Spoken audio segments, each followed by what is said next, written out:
It's literally every day that you can find a story like this.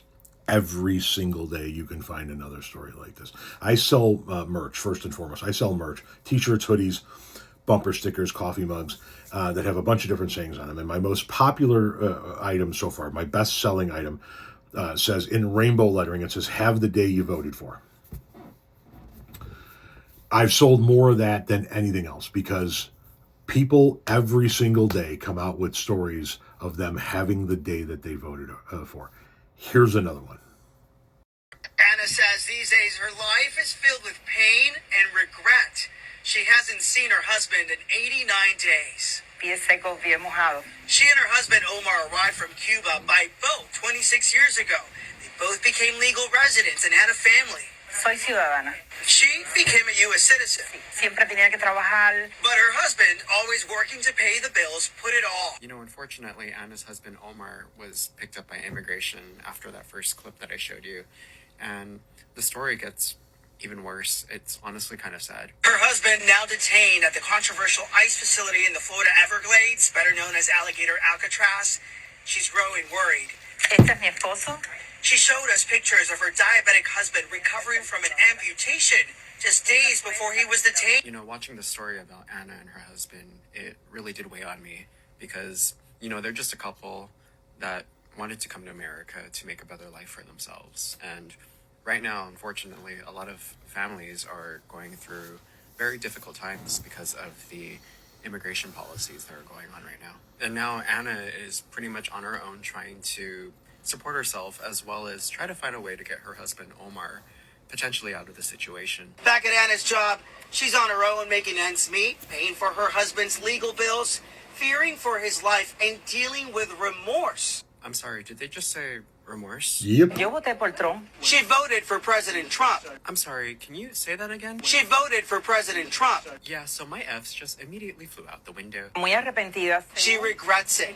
The immigration crackdown now in effect, she says, is not what she voted for. Really?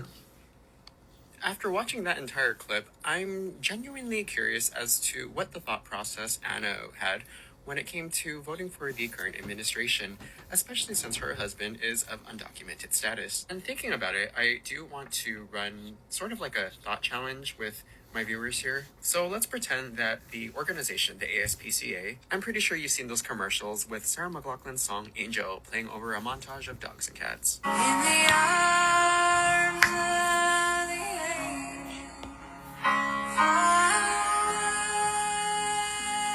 from here. Yeah, that commercial. So let's imagine that the ASPCA is looking for a new president to run its organization. And just to make it interesting, I'm going to throw in 4 candidates to make the voting pool of who should be president of the organization quite interesting. Now, 3 of the candidates, in my humble opinion, are very qualified, and one could probably say that they might be overqualified. And those hypothetical candidates would be Robert, Terry, and Bindi Irwin, family of the late and great Steve Irwin, and they're famously known for being lovers of animals and protectors of the wildlife. And I think many folks around the world would agree with me and say that they're not problematic at all. Like, I have not heard one bad thing about them yet. And the 4th hypothetical candidate that would be in the running to head the ASPCA would be Secretary of Department of Homeland Security Kristi Noem, who famously is known for taking a puppy out via gun. So in the comments, let me know who you would hypothetically vote for if they were to run the head of the ASPCA. And the reason why I bring this up is because Anna, pretty much in this instance, would have voted for Kristi Noem, because her voting for President 47 pretty much is about the same thing that I just presented to you guys.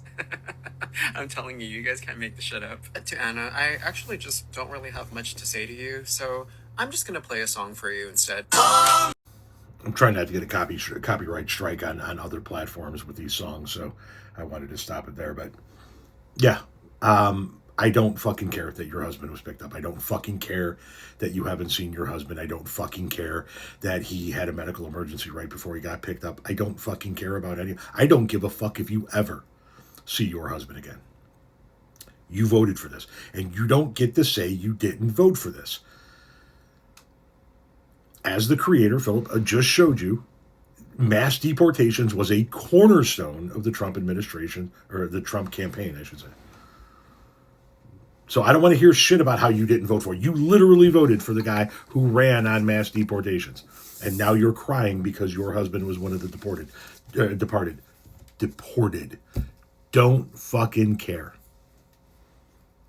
Good. I'm glad he's gone.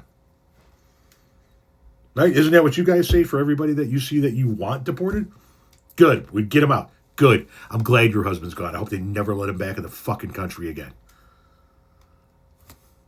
You are having the day you voted for. You don't get to bitch about it. You don't get to celebrate everybody else's lives being fucked up, but then cry when your life gets fucked up.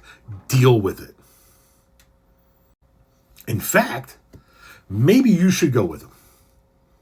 I think that's the best possible move. You should have your citizenship stripped, and you should be forced to go with him. Get the fuck out.